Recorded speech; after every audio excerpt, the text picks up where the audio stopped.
Hello, hello, hello. Happy Tuesday. Happy Tuesday. We back. How you doing? I'm good. How are you? No complaints. Well, no complaints. You sound like you got a complaint. Come on, that's what I'm here. Come on.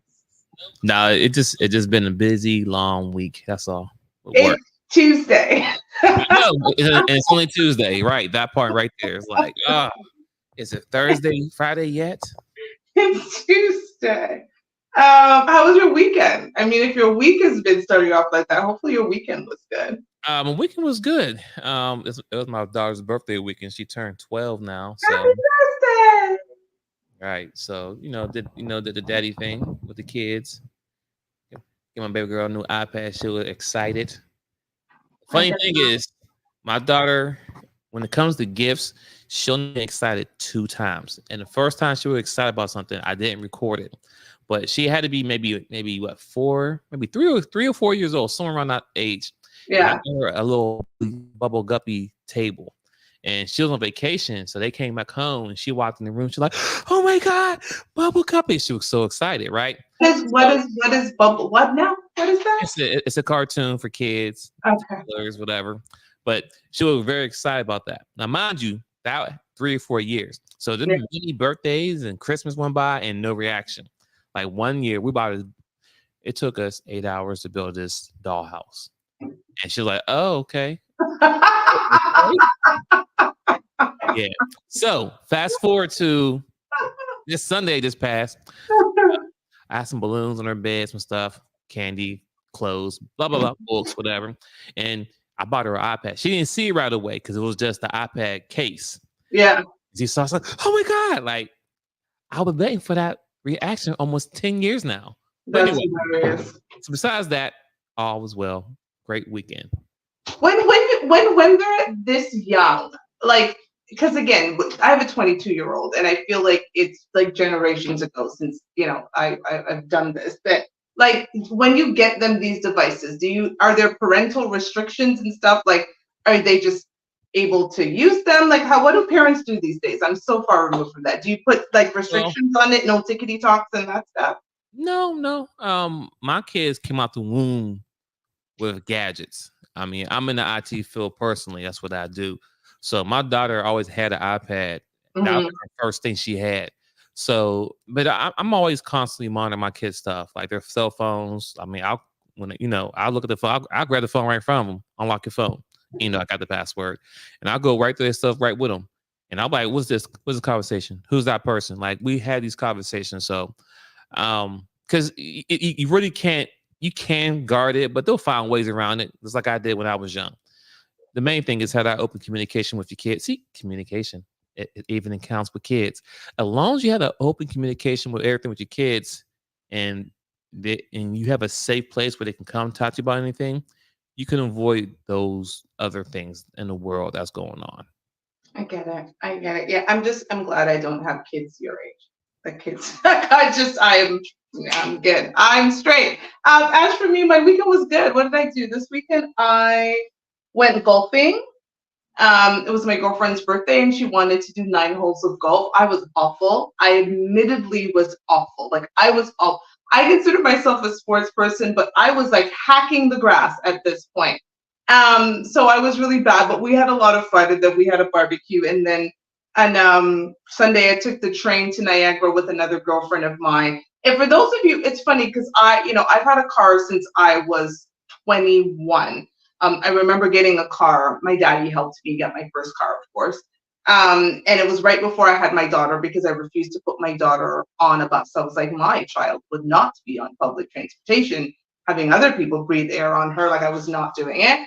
And then I gave up my car during COVID. And then after I, broke up with my ex, I came back and I thought I would never survive without a car. And funny enough, life is interesting when you don't have a car.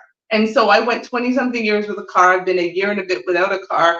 And I found interesting ways to just like go around the city, do things. I guess they have Ubers and stuff. I don't even take the Uber that much. Like I take a lot of trains. I walk a lot.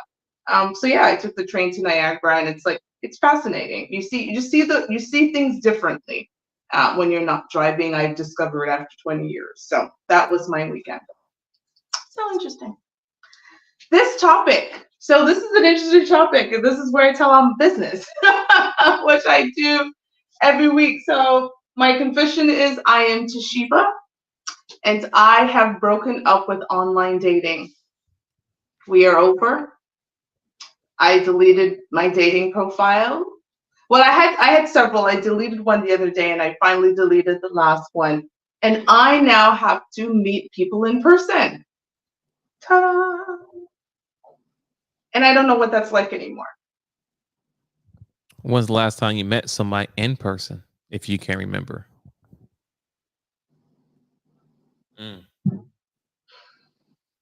Like that I was in a relationship with? Nope. Are these people randomly picking me up in person? Yes, just I random. mean, I guess that happens. All the time, right? No, So I won't say that. I can point to last month in June. I was on the way to a work event, and a gentleman did stop me and talk to me. So I mean, no, I was walking to the train station, and the gentleman pulled his car over and tried to engage me in conversation. This was about a week ago, and I just was not interested in the conversation because I was going to miss my train. But I mean, the funny thing is, I think for me, I have been comfortable. Online dating has been comfortable for me because for me, it's lazy dating, right? It's lazy in a way that I don't actually have to physically be outside and people. This is what I call having to be outside. It's peopling. So I don't have to physically be outside and people. And also, I think I've created certain like rules around meeting someone in person. And maybe that's my issue. And this is why I'm doing the show, because I actually need all of your help, right? Especially you twins. I put like boundaries around meeting people in person because for me, meeting someone in a club has always been like a no, right? Because I'm in a club, I'm dressed a certain way. Generally, when I'm at a club is really kind of the only times I drink. I'm not a huge drinker, right? Like I have no alcohol in my house. I don't even have like a bottle opener in my house, right? Like I had a housewarming 1 year coming back to Toronto party, and I was trying to knock on my neighbor's door because my girlfriends bought me wine that we had to open, and the wine didn't get opened here. I brought it to another girlfriend's house, and she opened it like 2 weeks later with her wine opener. Like I just don't drink like that. So, but I'm in the club, I'm with my friends, we're turning up, as the kids say, and that just for me has never been a place to meet men because I don't feel like you're seeing a side of me that I don't necessarily want you to see in that situation. Like if you see it and we're together and we're turning up, but me turning up, doing my thing with the girls, that's not necessarily the best place to meet men. But I love your thoughts on that. Like when you see a girl in a club with her friends and, we're like doing the most, bottle servicing it up, like dancing on couches, like that, you're not thinking this is like wife material. Not at all. Going to the club is more like pickup. Trying to see how many numbers I can get tonight, or seeing who I can pull home, see who I can take home tonight. I mean, there's no such thing love in the club. I mean, it's a song, but no. Now, can it happen? Yes. But let's be real, ladies and gentlemen. No one has found their husband or their wife at a club. I ain't talking about a little lounge area. I'm talking about in a club. Never going to happen. So I am right to put that restriction around that. So there's that, right? And so for me, I think I've had boundaries around where I can meet. But like, I will tell you what my ideal situation would be. If I could carve out where I would meet my future husband, it would be something related to work, right? So scenario number one, something related to work. We're meeting at a work event. I'm speaking at a conference. He's speaking at a conference. We're just generally at a conference, like just something related to work where, you know what I'm saying? Like it's a more neutral place, right? Yes, you're networking, that for me is scenario number one. Scenario number two, interestingly for me, has been like at the airport, right? At the airport, on a plane, on travels, that type of thing. And I've actually met people like men have approached me in the airport and, had great conversations on the plane and stuff like that. Because for me, it's like doing something that's a little bit different. The club is kind of atypical. And for me, that's not the thing. And then I think my third scenario would be like at a museum, a gallery, something artistic, right? Like a poetry reading. Like those are the things that speak to me. The problem is I don't go to them places. But I will be in the airport. I will be in the airport. I'm going to Jamaica on Thursday. So I will be in the airport on Thursday. And I do have work events. I just don't go to the galleries and the museums as much. So I now have to choose to put myself in places the type of men that I want to meet are. I have to take my own advice that I've given over the years and take away the crutch of online dating, because it's been a crutch. Help me, please. I'm sorry, I'm like crying inside. So the only question I really have is, so the first option and third option I get. The airport I don't get. Really? No. So in your life, he has a passport. So one, I know he has a passport. No, he has a passport. So I mean, if you live in Canada, where else? You know what I mean? Like, yeah.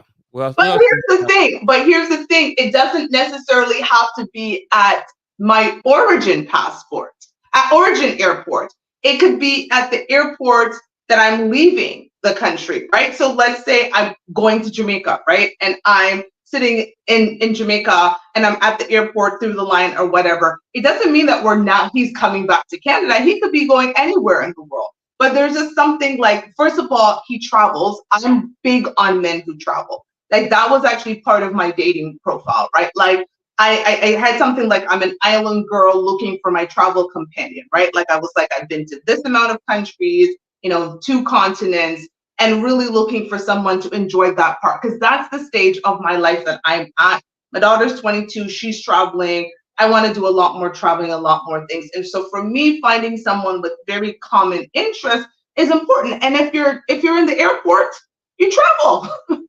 All right. So with that being said, at the airport, so in your lifespan that you have traveled, how many relationships came out of you traveling or meeting somebody?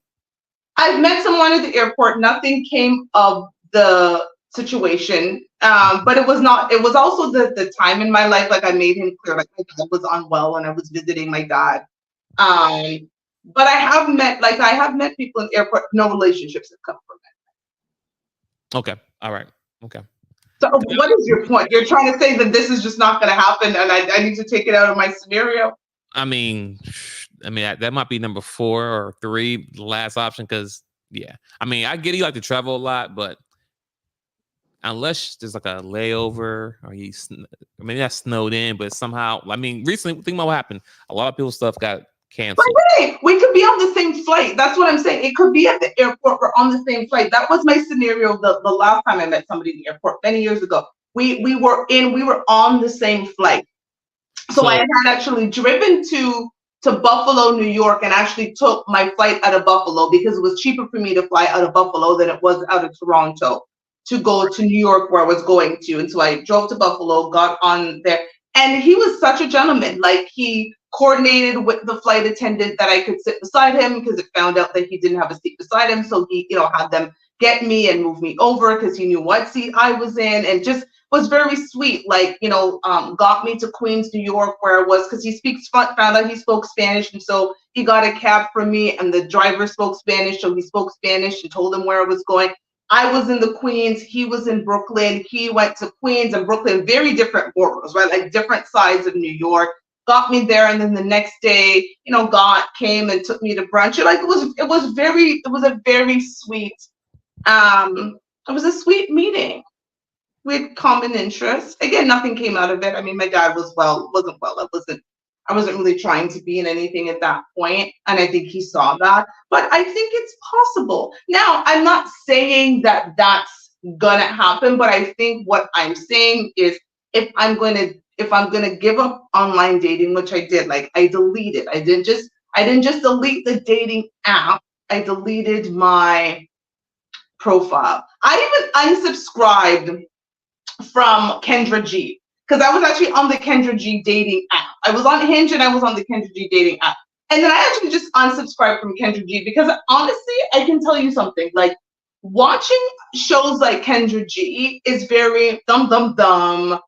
It makes you go, ooh, dating is awful. It's just not a good representation of my sort of dating. And so I even had to remove myself from that scenario because I want to give myself hope that in one of my scenarios, one of them that you think is ridiculous, I will find someone. What would you recommend? Like, I mean, I do the brunches. Like, I think the lounges, the brunches, does the sitting at a bar work? Like, if you go to say the Shangri-La or the Four Seasons, or you know, a higher end place, and you sit at the bar. Like, do men see women sitting at the bar? Is that a good thing or is that a bad thing? It depends on the guy. So, for example, I'm not a huge drinker. I drink, but I don't drink out in the public. So I would never approach a woman at a bar, buy her a drink, and have a conversation. That's not my thing, right? So you kind of, like you said earlier, you want to find, like, not find, but whatever your hobbies are, like things that you like to do, museum, whatever. You actually have to go to those places to be found, right? So, you know, because the club is you're not gonna find Mr. No, the club I don't want to do. No. But going to museum, I mean, what else do you like to do? So museum. So I work out. So, but the thing about me is that I go to my condo gym. So that's the thing about it, is like I go to the condo gym. I used to go to LA Fitness like years ago, and now I go to the condo gym. But I actually have to move in a couple of months, and I don't know where I'm moving. I hope the facility has a good gym, but even then, I think I do need to get like a gym membership because that's something I enjoy. Like I enjoy working out. And so having a partner, that works out. So I think what I'm trying to do is create scenarios that I'm going to be in places with men who have similar interests to me. Right. And so that's kind of the plan. Yeah. And if you go to a public gym and you constantly go there, you'll become a gym rat, but you'll become a regular. You'll start seeing people you see all the time. First, I start with the, how you doing? Then, okay. Then next thing, conversation may happen. But I don't know. It's hard for you ladies because I need your advice. You now have to give me dating tips because because honestly, if I tell everything, I think if you watch this show long enough, everyone, most of my significant relationships have come out of me meeting people online, even before online dating was a thing. Like Twins, I told you the story. I brought it back to MySpace and Black Planet, right? Like even when those were social sites and you were doing all the crazy thing with your MySpace page and things were moving, like those were so much better, honestly, to me than like the Instagram and the tickety talk. Like the things you were able to do with your MySpace page and get music, I wish I knew my MySpace login. Like my MySpace page was off the chain. But even then, like I found that again, like I met people, that wasn't my intent, but I met people off of like MySpace and Black Planet. I met my ex-husband from, was it MySpace or Black Planet? I want to say it was MySpace at the time, right? Like if I go back, the last time I met someone like in person. Oh, Jesus Christ. How old am I? 44. That might be your problem. You can get off the internet. That's why I'm off the internet. Like listen, I had like this epiphany of a weekend, and had a conversation with a girlfriend, and funny enough, like my best friend's mom and I got into a really deep conversation just about life, and she was giving me some life lessons, and it was those two conversations that said to me, like, no, I've got to do something different, because it is the definition of insanity. Like my dating life has been like the definition of insanity, like doing the same thing over and over again, expecting a different result. So for me, it was like, if I want things to be different, I have to be different. I have to do different things, and I actually have to get outside of the house. Like I'm not meeting, and I think that is also part of me, because I also get seasonal depression. I live in Toronto, it gets cold. And so like, somebody thought it was crazy that like in the month of January, I like physically left my house like 3 times, like to go outside. Like I would go downstairs to the gym, but I physically left my house like 3 or 4 times in the month of January. And people are like, how does that happen? I'm like, easy. Like I get my groceries delivered and I really don't have to go outside. But if I put myself in a situation where I start engaging more in the activities that I love, and forcing myself to be outside, then I think it will be. And I just think for me, it's not even just to meet someone, it's just for me to start being more outside. It's easy for me to be outside in June, July, and August. It starts getting into October. And I'm just like, I'm good. I work remotely on top of that. Like I work remotely. I am not at all required to go into the office. Like there's no like, hey, you have to be into the office, once every 3 months. I go in because I want to. Like I'll choose to, hey, I'm going to go into the office because I've got to work with someone and it's just easier to do that. But I'm not required to be into the office. And then at my work, we have, maybe 2 weeks, 3 weeks of events that I attend. And so then I have to people, but no, I could sit here for 3 months and never have to, ever go to the office if I don't want to. So I now am putting myself in a position that I have to, because my life is short, right? Like I'm closer to the end of life than I am to the beginning of life. And I just have to force myself to get out there. Yes, part of it is I'm hoping to have someone approach me that I could have a love story about, but another part is just like I just need to be outside. Now, I fully understand and agree with you deactivating all your dating apps. Cool. Now, there's still other apps you can use as far as meeting people, right? And not in the sense of dating, but when they have local event for businesses, local things as far where like, I mean, I guess you could say like local single gatherings, like single man, woman go to a place, like a paint and sip or whatever, something like that. Oh yeah, the paint and sip, speed datings, those types of things. I would consider those. Yeah. So I mean, that might be another option as well. Or find somewhere where I get the little pop balloon. You know, man. Absolutely not. Love to see you on that show. You want to see me on Pop the Balloon? Absolutely not. Absolutely. I wouldn't go on Kendra G, and I absolutely, positively would not go on that Pop the Balloon show. I don't. Thank God, goodness, and God bless the men and women who decide that they want to do that. But that's that. Like my man is not going on the Pop the Balloon show.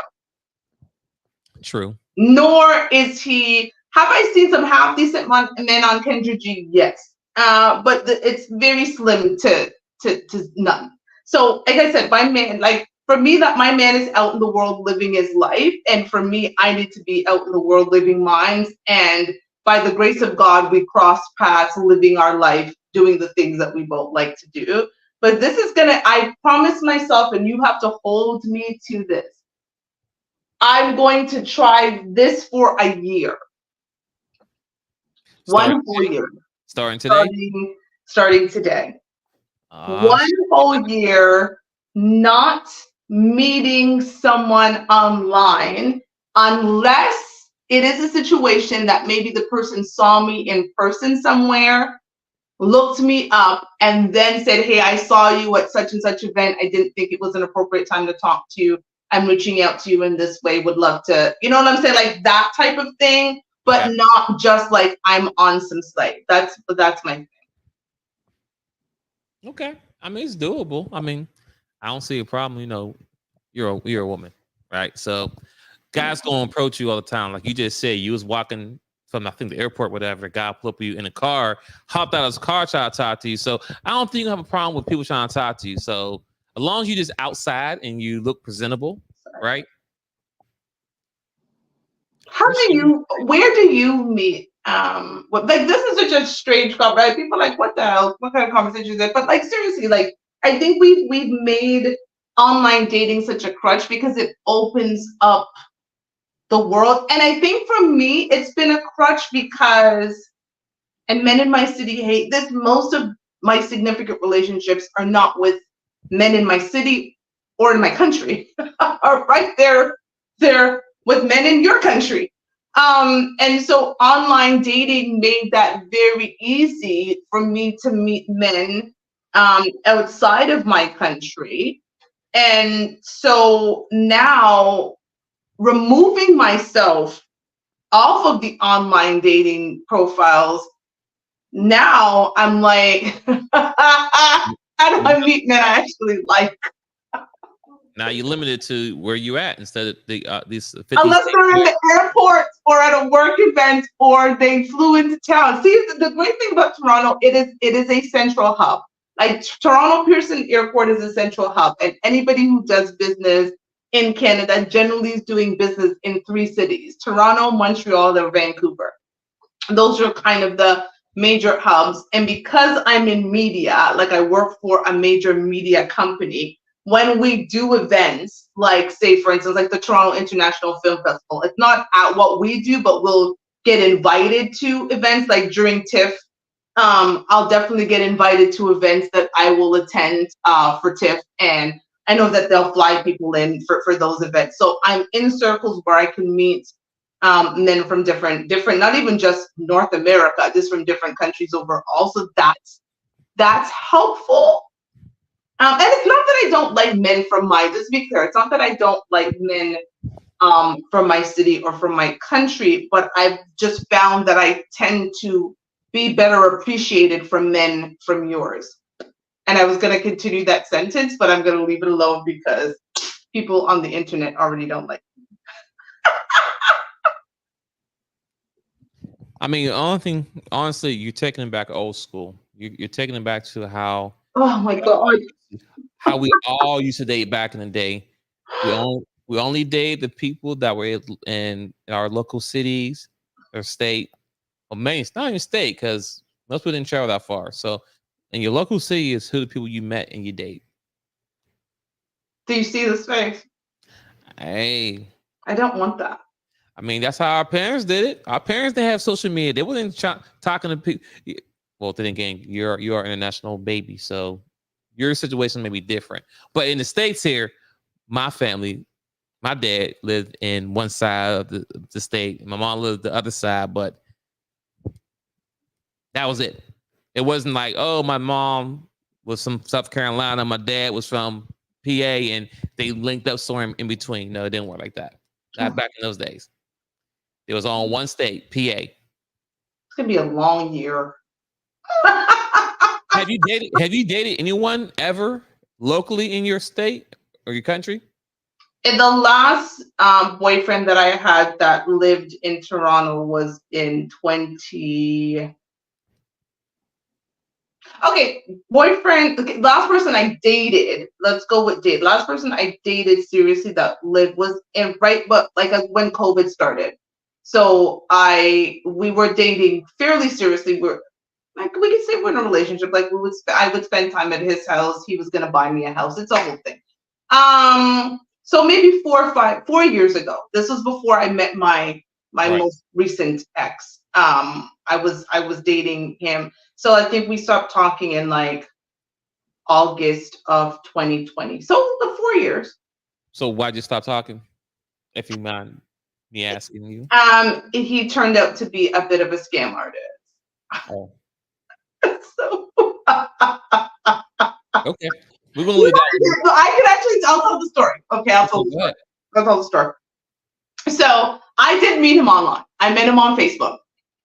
So we have this event in Toronto, and it's called the Black Diamond Ball, and it celebrates kind of the best of Black entrepreneurs, right? It's a very highty-tighty. I don't know if you guys use that word. It's a very Jamaican word. It's a very posh. Posh, I guess, is the word you would say in English. It's like a very posh, high society event. You pay whatever for the ticket. You go to this event. Anyways, I go to this event because I had launched my business and wanted to network. I'd been there, a couple other times. I'd actually been there the first year it came out, and I had created like a business opportunity for a client I was consulting at the time. So anyways, I go to this event, and I take a couple of pictures, and then I post it on Facebook, and I make a post on Facebook. He sees it on Facebook. I don't even know how we were friends on Facebook, but anyways, he connected with me, asked me out on a date. And he asked me out on a date in the best way a man could ask me out on a date. I'm not saying that this is for all women, but for me. He asked me what I like to eat, what my favorite restaurants in the city were, and what time I was available, what day and what time. Okay. And he went ahead and made reservations for one of the restaurants on the list based on my availability. I didn't have to do anything. And I love that, right? Like very grown man, because he's older than me, very, very, very, very grown man. So, you know, we go out on, you know, 3 dates and he wanted to, you know, make things, you know, a little more committed. And so we ended up like spending, and this is actually in the beginning of COVID. So we met March of 2020, and then kind of COVID happened. And then like within 3 or 4 weeks, I feel very recent. He said 3 or 4 weeks, I was spending like 3-4 days out of the week at his house. And then I would go to my house. And we did that for a few months. We actually went house hunting with my daughter. Okay. He had a substantial income. And we were looking at houses. I think the cheapest house we looked at was 6 million. And the most expensive house was maybe 10 million, somewhere around there. Anyways, so he was taking me and my daughter house hunting. Like it was a whole thing. I was involved in his business just a little bit. Like he was a real estate investor. And during COVID, what he did was he was selling the mask.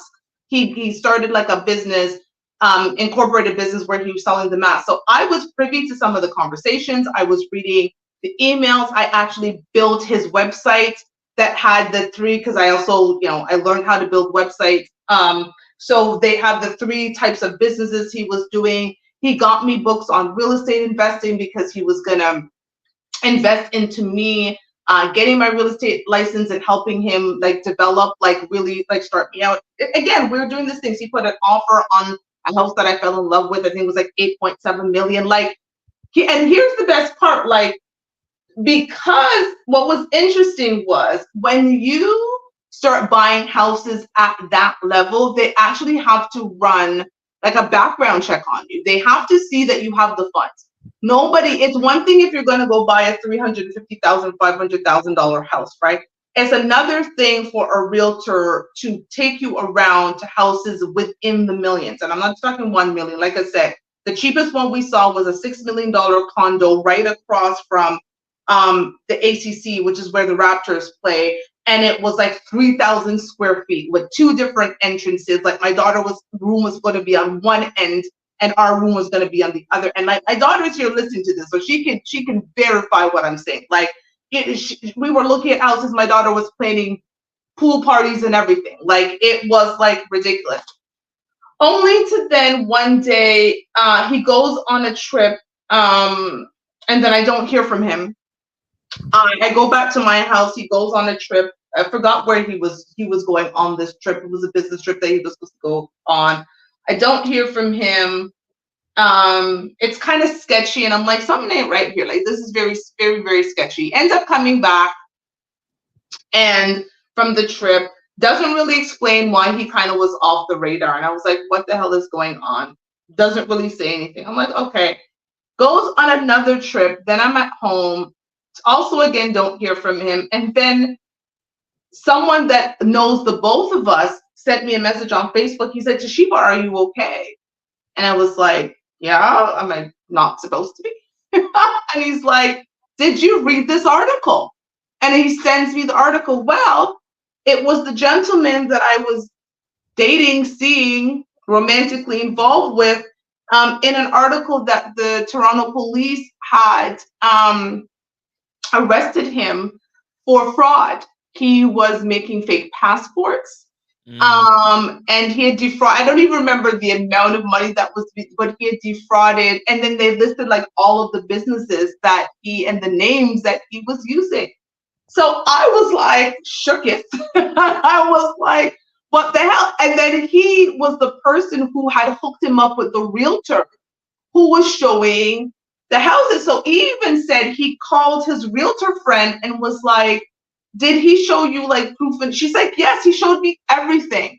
The verification of income, all in his name, everything, because again, they run. So even the realtor was surprised because she was like, I verified everything. So anyways, that was, long story short, that was the last person I dealt with. So my dreams of living in a $8 million home was shot.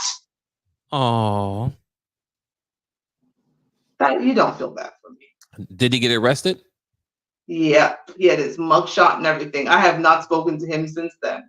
So luckily, you kind of dodged the bullet there. I did, because it's funny. All of a sudden, my girlfriends went into like protective mode, right? Like one of my best friends is a lawyer for the government, and so I sent it to her, and she was like, "Okay, did he make you sign anything?" Like she went through. I was like, "Never that happened." Like if anything, like he was investing money into me. Like it was to the point. It was to the point that my mom is unwell. Like my mom is, getting older.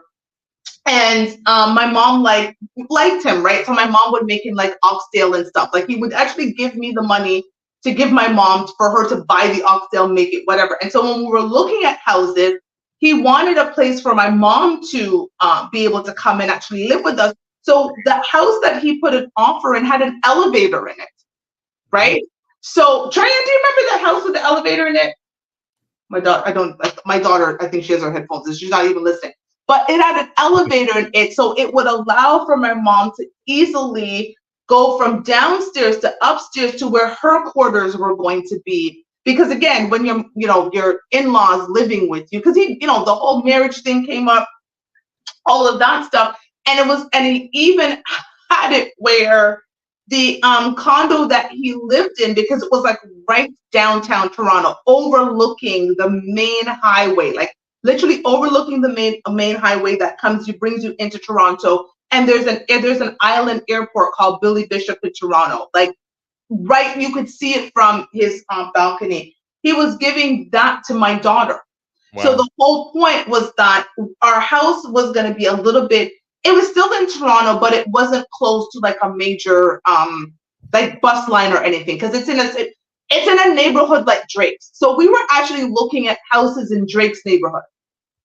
And then there's an adjacent neighborhood to Drake's neighborhood. That's where he had put the offer in the house. But because my daughter at the time, she still doesn't drive. She doesn't drive. He was like, listen, what will happen is when she's out late at night with her friends, the condo is hers because it's easy for her to get to the condo. So she'll get the condo. She clearly has her room here, but that way we're not having to worry about going. One of us has to go and pick her up because she doesn't drive, or she has to take an Uber. She just does her thing in the condo. Like my daughter was like, "Mommy, I'm about to live my best life." Okay, like she was like, "No one can talk to me," and then that happened.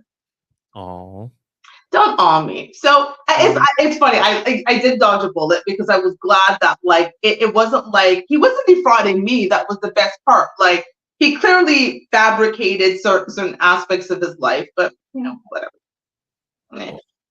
Whatever. So now let me ask you this, because I just went into like a whole tangent. Where do you find that you meet women? Everywhere. So for me, it's based on things that I like to do. So gym, races. So I do races like 5K runs. Mm-hmm. So I met a lot of people across the board. I want to join a running club. I think that's also one of my things. I'm going to join a running club. Right. I met people that I work with, not directly, but maybe in the same building and just different departments. How does that work? Let me pause you with that one, because one, I work with mostly women and nobody at my workplace. No. But how does that work, meeting somebody at work? Is that even like a real thing? Can you really truly date someone you work with? Yeah. Really? Yeah, you can. You can. It just depends on how you move through it. You have to understand, you're at work more than you're at home. That is actually 2 days a week, 8 hours a day. You get 2 days off, Saturday, Sunday. So majority of the time, if you around other people, you want naturally create a bond, communication, story, kids, whatever it may be, right? It happens that way. That's how people end up with work wives and work husbands and stuff like that. But anywho, um, but you gotta be careful, right? Because you don't want to have the drama. I think That was always a bit of concern, and if there's a bit of a hierarchy, especially for women, if he's in a more senior position than I would be, and then I get a promotion, then it's a concern, right? Like, and I think for me, again, I work in a small organization, and I also work from home, so I'm not meeting people, which is another reason why, again, just for me, like I said, I have to force myself to go outside because I'm not doing that for work. But continue. So we've got the gym. We've got in your runs, your 5K runs. So I'm going to join a running club and potentially at work. Where are some other places? What about, like, is church a good place? do you go to church? I used to regularly. I don't go as much. I used to go every Sunday. So that wouldn't be a good option for you then, because you have to Start. I do need to start going back to church. right. Not for the purposes of meeting anybody, just so I'm clear, but just because I need to, I think once I got back to Toronto after my last relationship, I got into the hustle and bustle of just getting my life back on track. And so a lot of my previous routines, I never kind of fell right back into. And that's also part of COVID. COVID, I was going to church quite regularly. Like, my daughter grew up in the church. Right. And then COVID happened. So I feel like I had a pre-COVID life and a post-COVID life. And then I had a post, I won't name the other person's life. Now I've had to have a post-him life. And I think I think that was another part of deciding on Sunday to just completely go off the grid in terms of online dating, was like, I need to recreate the routine that I had me out there, going to the gym, going to church, like all of the things that I was doing, instead of this kind of hustle bustle life of working, doing my shows, doing editing, writing my books, just kind of that routine. I needed to recreate the routine that I felt worked for me pre-COVID. Okay. I mean, But I've heard good and bad things. Like, I've never had a relationship with anybody that I met out of church. And most guys they go to church. A lot of men in church are married. But to your point, I just realized that you had the Jamaica 4 times. I can't. I need to update the count. You definitely said it more than 4, but go ahead. Whatever. But I've never had a relationship with anybody I meet in church. A lot of the times the men in church are married too. I guess they do have singles stuff at churches. Yeah, they do have single ministry, right? But I mean, you have to like, now I wouldn't do the ministry thing as far as trying to find someone there, because knowing what I know now, right? It's the knowledge. Back in the day, yeah, that was cool when I was young, trying to find myself, trying to figure out the right way to go and do things the right way.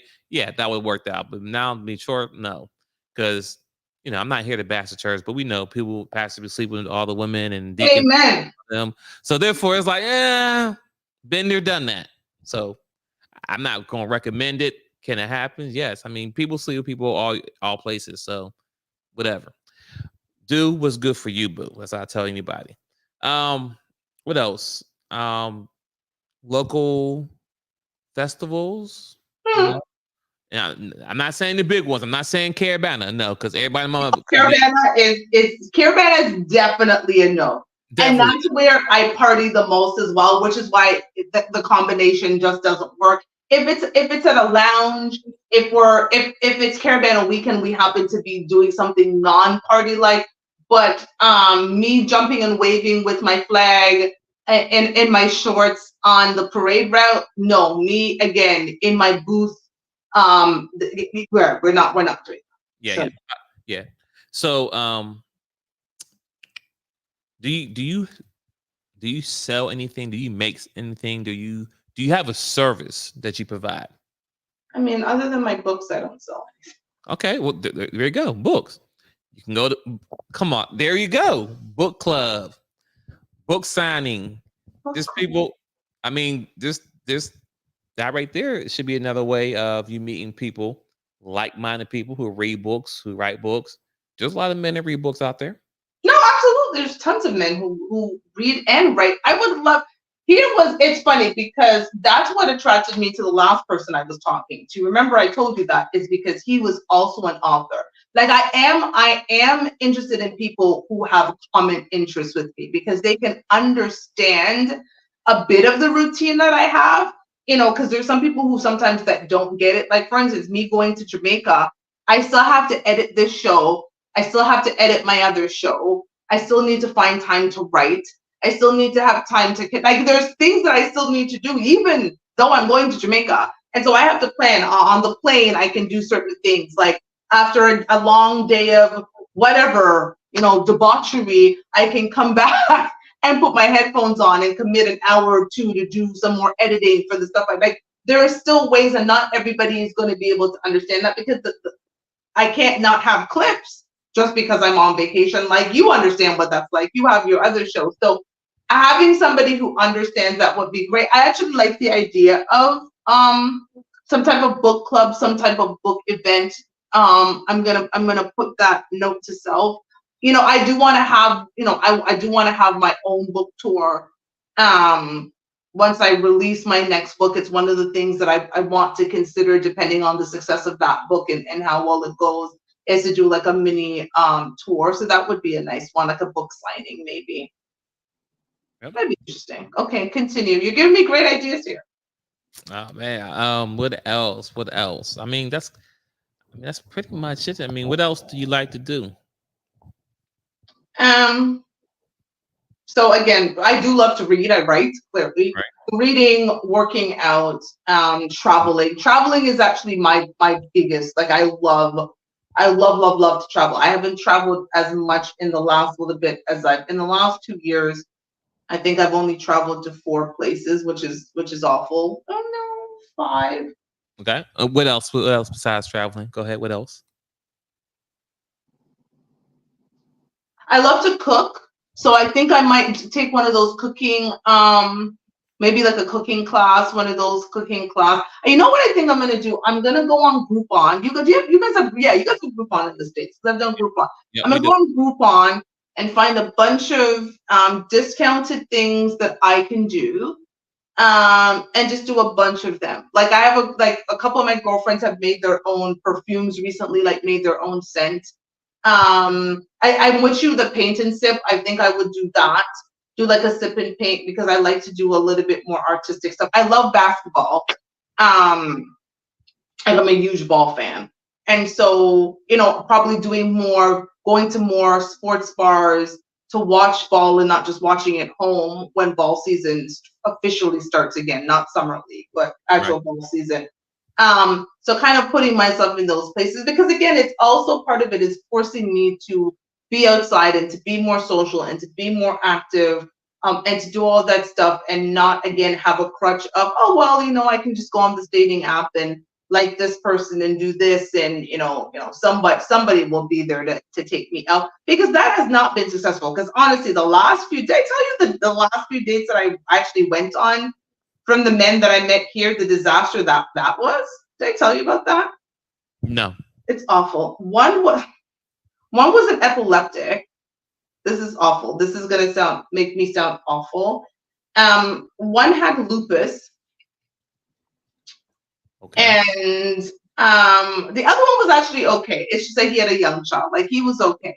Like, but the problem is he would message me all the time. He would took me on one date, then message me all the time and like wanted my attention. I'm like, no, like, you can't take me on one date and then all of a sudden want my attention. That's what multiple dates are for. But I felt like the first 2 were like looking for hospice wives. I didn't even know that was a real thing that people started talking about as these men got older and they're sickly. They're looking for women to take care of them as they get older. And I was just like, no, no, like, what is this? Like, I'm still young, fresh, and green. Okay, like, I am not trying to be held down to take care of you, like, and remind you to take your medication at a certain time. Or, I mean, I guess the benefits was one of them did have a handicap sign, so we could park in the handicap section. But geez, like, I'm just not there. It was awful, twins. It was awful. So again, yeah, the online dating is on a 1 year hiatus, and Toshiba is committed to going outside and being outside and meeting people. But I've talked enough about me. What's your dating? I've been talking a lot about my dating life. What's going on with you, sir? Huh? Dating life? Dating none right now.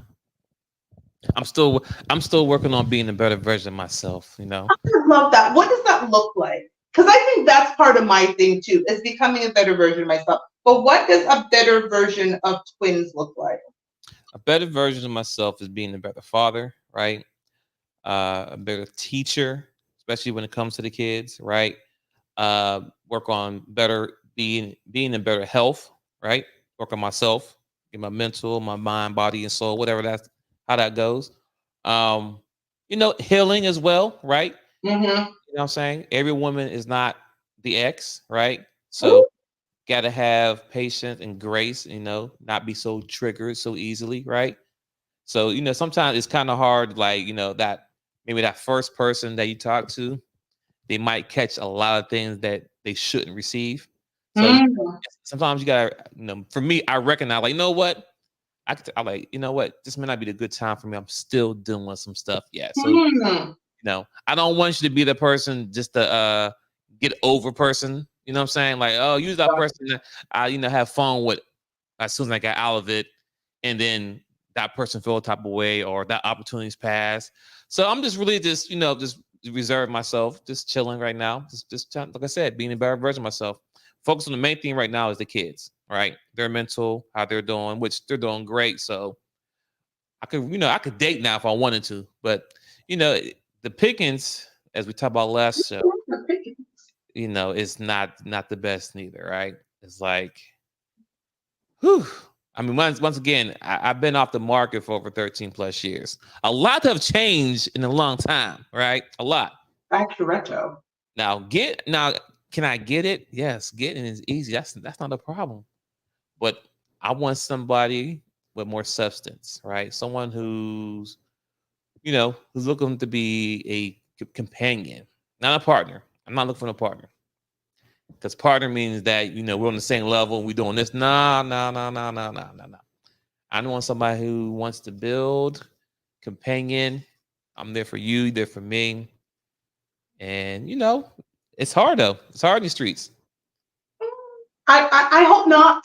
I hope it's not that hard in the streets. Let me ask you this. When will you know that you are completely over your situation and completely ready to move on? Because I learned with my girlfriend this weekend how completely over my last relationship I was. Like, and we can talk about this later, but like, what will indicate to you, like, I'm good and I can give someone else the best version of me? I think I'm already over when you say that the previous person in a sense. But what I'm saying is that I definitely want to be in a long-term relationship. I'm not really, I really don't want to be out here just jumping girl to girl to girl to girl. Me either. Well, you know what? Let me phrase that. Jumping woman to woman to woman. Because I don't talk to girls, I talk to women. You know what I'm saying? Amen. So, I mean, it's, it can be fun. I remember how back in my young days in the bachelor pad, whatever, had so much fun. But, being 40 plus and trying to do that again, I'm tired now. It sounds exhausting. It's like, I ain't got the energy for this. Sometimes it's the communication I can't do. I'm like, oh, next. And these women out here, they're looking for handouts. I'm like, okay. We talked about that when you were saying how they subtly weave the fact that they have an overdue bill or something in a conversation. And that's a skill set I don't have, nor do I want. I've never weaved in the fact of anything because I generally don't have overdue bills. But that's another story. But like, I generally don't weave my money woes into conversation. Right. And also too, it's funny though, right? So even now I'm back on the streets, right? And talking to females though. And I'm like, as I'm talking to them, I'm like, even though my ex and I, we're done, whatever, I'm like, but she's still a better option than you right now.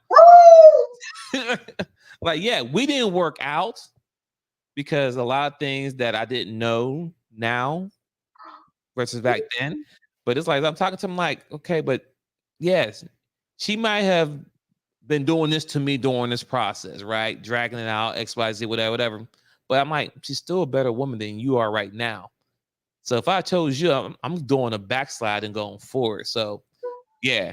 So these females are really kind of competing with the ex that I'm done with, but it's like low body count she had, right? So it's like, okay, so it's like, dang, anyway, I could go all day for that, but yes, it's a process. That low body count thing, does that, like, how does that converse? I have never ever in life had a man ask me that question. Like, okay, so let me clarify that, because I don't ask about your body count, right? But when we do have a conversation when it comes to sex, right? Because we're gonna talk about that. I like to have sex, so we're gonna talk about sex, right? But then when I bring something up like, oh man, I never tried this, you know what I mean? Or I want to try that, and I'm talking to the woman, oh, I did that before. Like, so I start going on the list. Okay, well, what the fuck that you didn't do? But what if she did all of those things with one person? Or two people? Once again, I'm having this conversation with these ladies, and no, it's not just one person. And on top of that, they weren't married. So that's the other kicker too.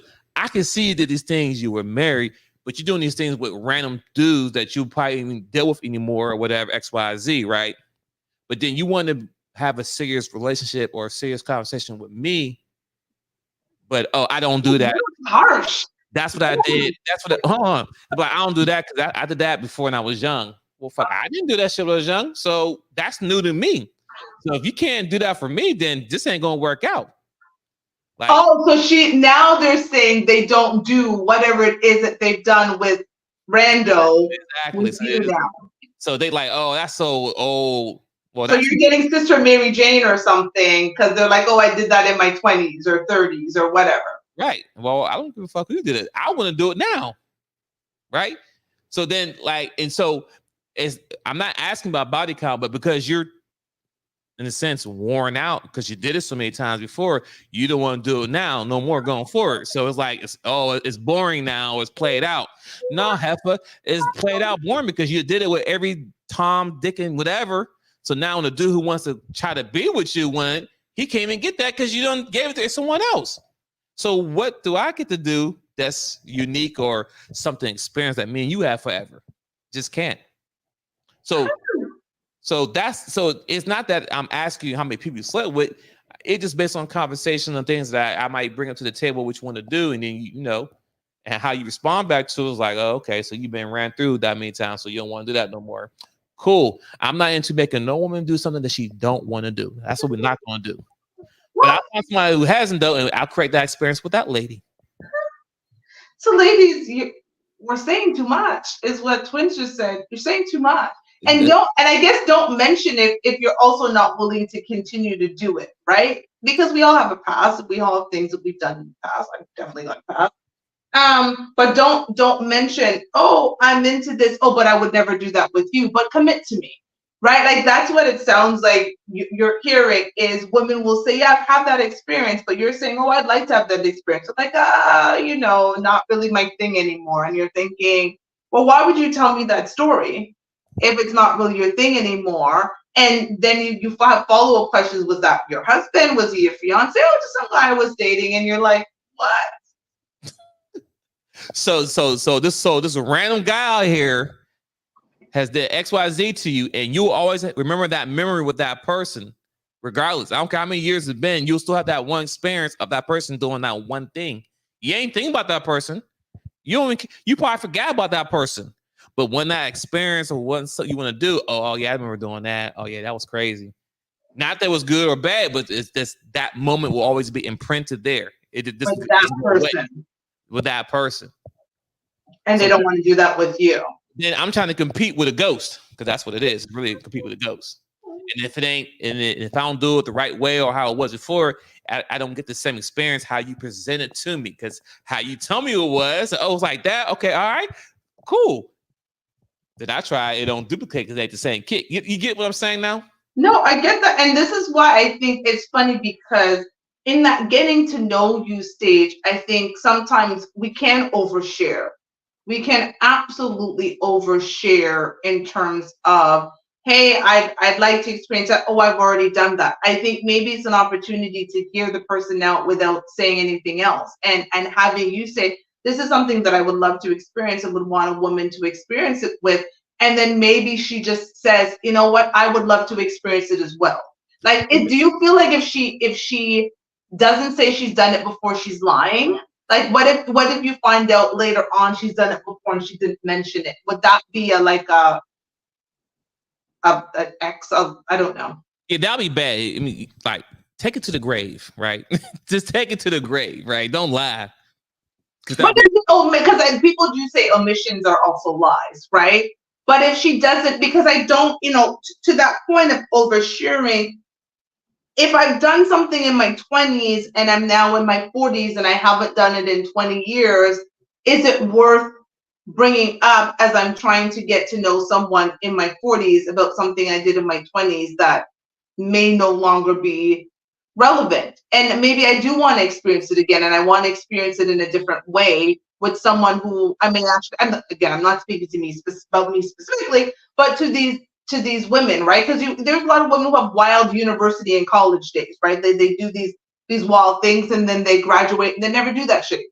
Right. But now they're in their 40s, maybe their kids are grown, they want to explore, they've met you're the type of man that they want to be with, and now they want to go back and do that in a very different way because they're in a different space. But if they don't tell you, hey, I did that in my wild university days, is that a bad thing?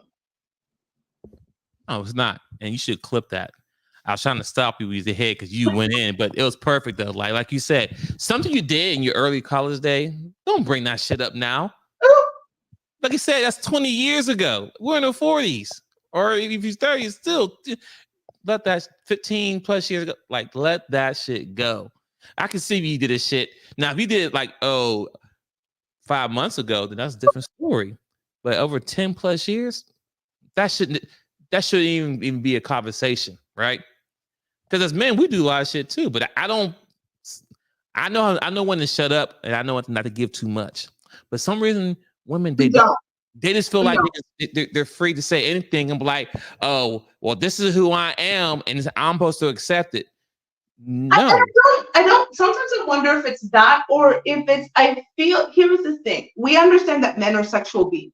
We get that. As women, we understand that are sexual beings, and I think in some ways, a lot of women, they feel like that's what they have to compete with: is their sexuality, is their sensuality, is their level of freakiness. So if I meet X and I find him attractive and he's all of these things that I want, and the sex conversation comes up, which it inevitably does, and he says all of this thing, I need to show him that, like, I can be, freaky level 100. And now you are now putting yourself to compete only on a sexual basis. If you're sharing that too soon, sharing that maybe months into the relationship as feelings are developed, as you guys are going through things, maybe. But if you're sharing that maybe date 2 or conversation 2 or whenever this topic comes up, because I'm the type of person who doesn't believe, like, you talk about things when you talk about them. But now all of a sudden, now you're seeing her maybe just in that way, where if she just kept her mouth shut and not said anything, it might have changed. I don't know. Your thoughts on that? Yeah. Ladies, we gotta know. And these are things that I think sometimes as it's lost on us, because a lot of women do compete with the wrong things. And often sexuality is the easiest thing to compete with. But I think what a lot of us forget is we all have a hole, a slit, right? We all have Well, but split. That's pretty easy. I will say this too is that most men, we are all kind of the same, right? We're all kind of wired the same way, but we're not wired the same way, right? Mhm. So, you have to keep that in mind. You have to kind of like anything you do in life, you have to gauge it, right? You just don't go all out in something right now without knowing I don't know how to say it, but you want to gauge everything that you do, right? Even if you first date with somebody, I said it before previously, when you date somebody, you don't give the guy wife treatment on the first week that you met him. Gauge the shit. So it's the same thing when it comes to sex. You don't give them the full shades of gray the first week. Gauge it. Gauge it. You know what I'm saying? Bit by bit, small. Because if you give somebody everything up front right away, and that might be it for them. And after that, that's it. You gave them everything on one time, so there's nothing more else to try to expand on or build blocks on, and that's it, right? So anything, whatever the conversation may be, whatever the topic is, gauge it to the audience, to the person who you're speaking to. I get it. Give little bits at a time. Like it's like an onion, right? Like you peel an onion, there's layers to it. It's not just like a banana, you peel it and then you're done with it. Onions, there's layers to onions. And I think it's, again, we're getting also a lot of bad advice. A lot of women are getting bad advice, and unfortunately some of us are getting advice off of the internet, like just the internet. They don't have friends, they don't have like real family, or the women in their family, they're just not great examples of, healthy, successful relationships. Instead, they go, and listen, come to us. We're great. You can listen to us. But some of those other places, it's like they're awful, and there's so much conflicting information for, especially in today's time, about what you should do, how you should date, how you should present yourself. Again, the body count question comes up all the time, and then if you have kids and you're a single mom, if you're divorced, if you like, it's all of these different things, and I think a lot of people can't decipher through that information, and they try to take on one particular persona because it seems to work for some woman that they admire. So like a woman with multiple kids sees somebody with multiple kids and settle down with the type of men that they want, and they're like, well, she can do it, so I can do it too, and that's like their example. Yes, that's the worst right there. That they do it, I can do it too. Also, too, like I said, forget the internet. I was having a conversation recently with somebody, and we was talking about traditional men and traditional women, right? And this one lady, she said, I've never seen a traditional man, right? And I'm like, wow, well, That's sad. That's sad. And I said, well, I've seen plenty traditional women growing up. And that's why I know what I wanted from a woman, because I've seen those women, that are traditional. And I'm talking about people who've been together for almost 20 plus years.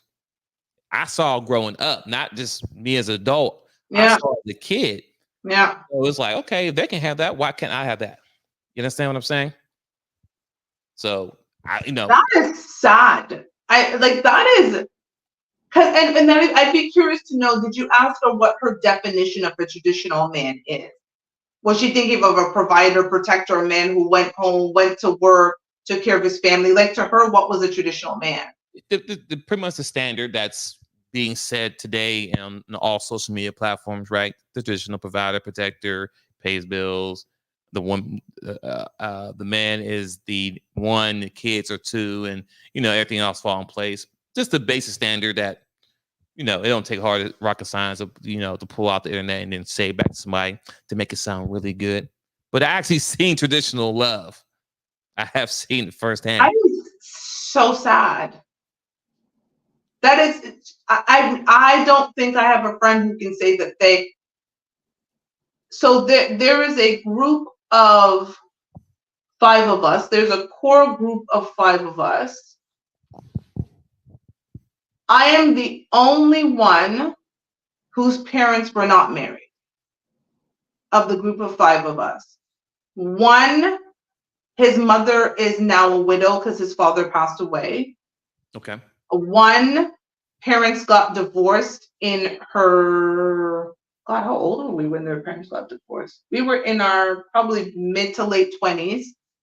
And the other two, their parents are still together to this day, 40 something, whatever years. Oh my God, fucking almost, we're old now, almost 50 years. Some of them like together, still together. I was with my best friend's parents on the weekend. I think they're probably close to 50 years, 45, 50 years, right? I see that all around me. And even though my parents were not together, my dad was very much a provider and protector. I spent the first 9 years of my life being raised by my dad. And I had grandparents that were together until they both passed away and stayed in their house and saw that. So to have someone who really says that they haven't seen a traditional man, that's sad. So their image, I wonder what their image of a man is. Like that, and that's why that conversation and communication is so important. We started with communication, we're gonna end with communication. I'm actually going to go into my dating tip for the night is you need to know what kind of partner you want and assess whether or not you can actually be a good partner to that partner. And let me go a little further. I think a lot of women, we have this ideal men that we see for ourselves. But if God were to give you that ideal man, can you be the best version of yourself for that ideal man? And I think about that, and I hear you say there's a woman, I'm assuming she's probably in her 30s, 40s, saying she's never seen a traditional man. To think that what kind of woman could she be to a man that potentially is traditional if she's never seen that? If that man shows up in her life, a lot of the times I think what happens with women is they think that they're being bamboozled. They want something that they've never seen, that they've never experienced. That man comes in and they push that man away because they're not accustomed to how that type of man treats a woman, right? And so I think we need to think about it differently. Am I the type of person, and I'm going to speak to men and women at this time, am I the type of person that the person I want would want? And it's not just physically, it's emotionally, it's mentally, it's spiritually, it's all those things. And would you know if that person shows up? Because if you've never experienced what you say that you want, how will you know when they show up in your life? So I think there's a lot of work, I think, that we need to do. Like, I'm owning this. I think part of, getting back to the beginning of the show, part of me taking myself offline is that I know that I need to do some work. There's some work that I need to do because my future husband isn't just going to find me because I happen to have some profile on a dating site.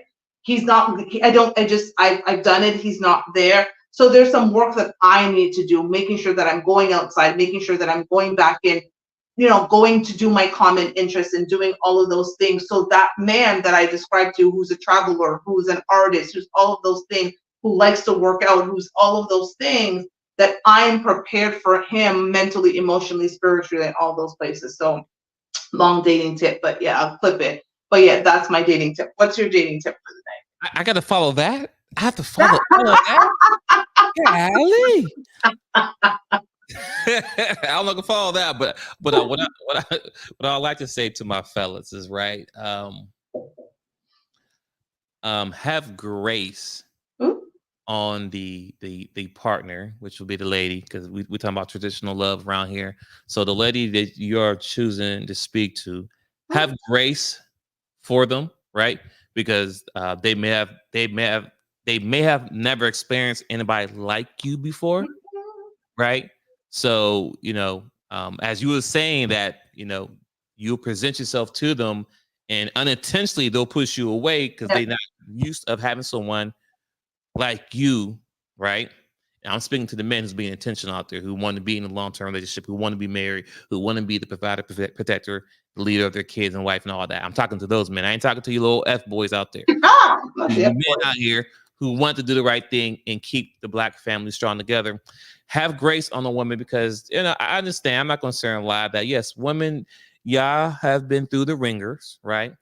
And it's a big cycle, because when you don't have the man in the house to kind of mold the young woman to how they navigate in the world, I can understand how we as men can change you, break you down, damage you.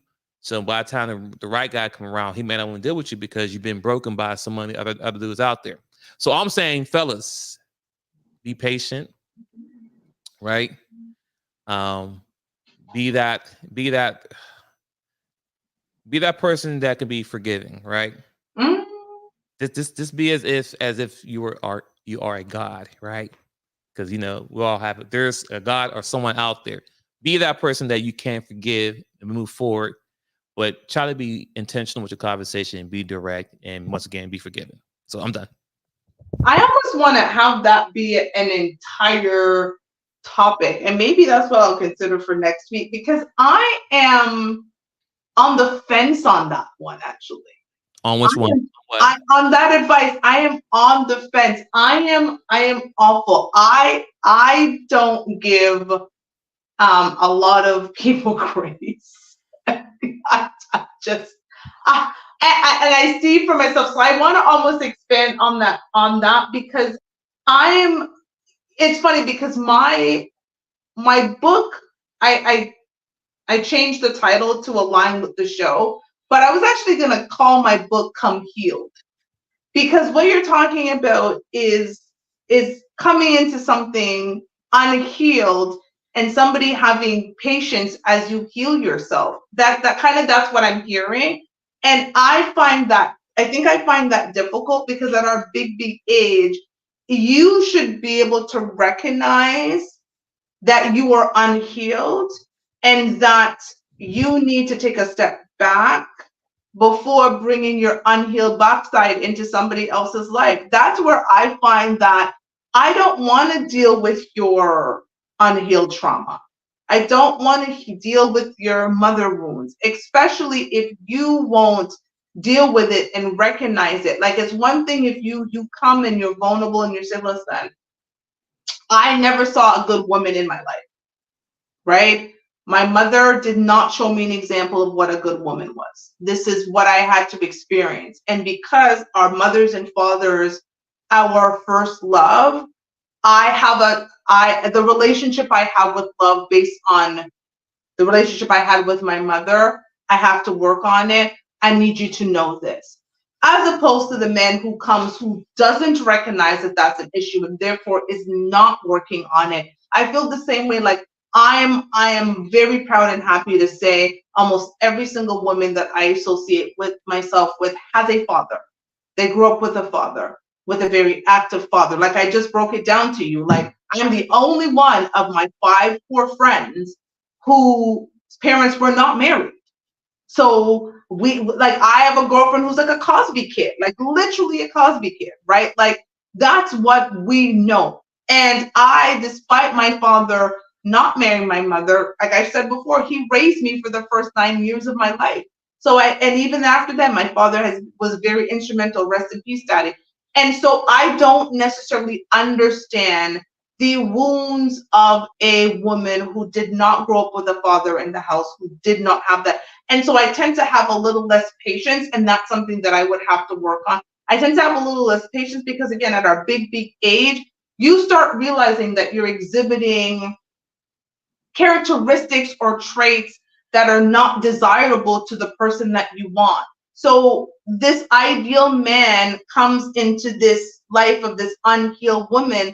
How much patience does he need to have with a 40-something-year-old woman with unhealed daddy issues? Like, how much patience am I supposed to have with a 40-something, almost 50-year-old man who has unresolved issues with his mommy? Well, I don't have an answer for that, but communication will help out to help you understand. So, like, for example, like I said, like I just told you about, when she said she never seen a traditional man, that lets me know, okay, she's not someone who thinks she knows it all, right?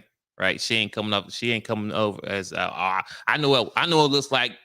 No, she told me that she never seen it. So it's like, okay, all right. So I have the opportunity to show this person what a traditional man looks like, right? I have the opportunity to educate, show, and be that example. You know, I won't throw this person away so quickly versus someone else I've talked to in the past before who claimed to know it, right? So this lady, she will get the opportunity of me giving her more energy than I will get anyone else in that same predicament. You understand what I'm saying? No, I own it. Unfortunately, in my situation now, and being 40-year-old plus and talking women, there ain't too many women our age that have no kids or the kids are 20 plus already and still look good. You understand what I'm saying? Guilty. Sorry. So, you know what I mean? So, you know, and I'm damn sure I ain't talking to no little 18-year-old, whatever. I mean, yeah, I can knock it down, but I ain't know why I'm trying to spend, you know, no. So yes, at this age in my life where I'm at now, I gotta have patience, you know. But as I talk to the lady, and the more I keep talking about, I can navigate through who don't know versus who claim they know. Because the ones who think they know everything, they don't know they're getting X'd out. I know, and I agree with that. That is a big thing. So I completely agree. It goes back to my point. Like I can deal with a man who's honest and vulnerable and says, this is the deal. So that woman, I give her mad respect. She didn't come in on an arrogance tip. She was honest. That is a level of vulnerability I want all women to get to, where you can be honest and say, I want something I've never experienced. And I think this is honestly, I want to put a pin in this right now, because this, I think I want to talk about more in depth next week, because I think this is where vulnerability in our community as Black women, and I, you know, I will say more for Black American women. I think the women that I'm around, we're all Caribbean. We can be a little bit more vulnerable. We see that a lot in our culture. Even though our mothers are strong, they still teach you how to be vulnerable and all of that, and be feminine and all those things. But I find that we want something as women, but don't want to open up our mouths and be vulnerable to say we want it. We don't know something that we want to know, but aren't vulnerable enough to say, right? And I think I want to really expand on that, because that woman gets like big credit in my book, because she's done something that I think is so important, which is to strip all of the facade off about being a strong Black woman and being vulnerable enough to say to you, Dwayne, I want something I've never experienced. I totally agree. That is an amazing place to start. And I get the fear. I get the fear factor. There's a lot of women who have a fear factor around vulnerability, because as we know, sometimes people can take your vulnerability as weaknesses and they use it to exploit you. I get that. But how much defense mechanism to your dating tip, like how much defense mechanism should a man or woman go through, especially men?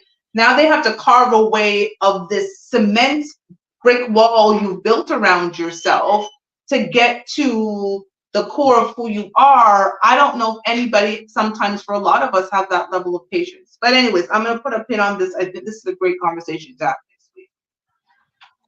And I will update you on how my being outside online dating is going. I will be back from Jamaica, so I will be fresh for next week's show. I will be fresh off my trip to Jamaica. I leave on Thursday. I come back Monday night. So maybe I'll have some stories of some of my adventures. I'm actually going to do a lot of relaxing, a lot of laying on the beach, that type of stuff, some reading. Like I really am going to make it as relaxing as possible, because Lord knows work has been stressful. So it is coming at the perfect time, but maybe I will have some stories to tell of my now outside dating adventure. Well, definitely be safe and have fun. Drink some Baileys while you're there, some coconut. I intend to. I am going to definitely enjoy. It's an 18 plus, so I don't have to deal with people's little bratty kids.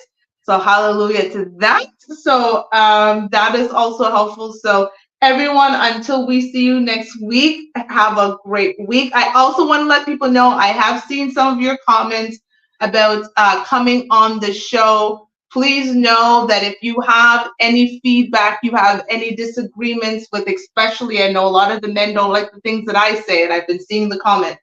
So if you have any feedback, any disagreements, every week, the link is in the comment section. You simply have to press on that link and you can get into the backstage, and Twins and I will let you in to the show to have a conversation. I am very open to people disagreeing with me. So feel free to come on. You don't have to let me know. Just click the link and come into the show. I think Twins' phone is overheating. So this is where I bid you adieu. Have a good night, everybody. I appreciate you. Bye. Later.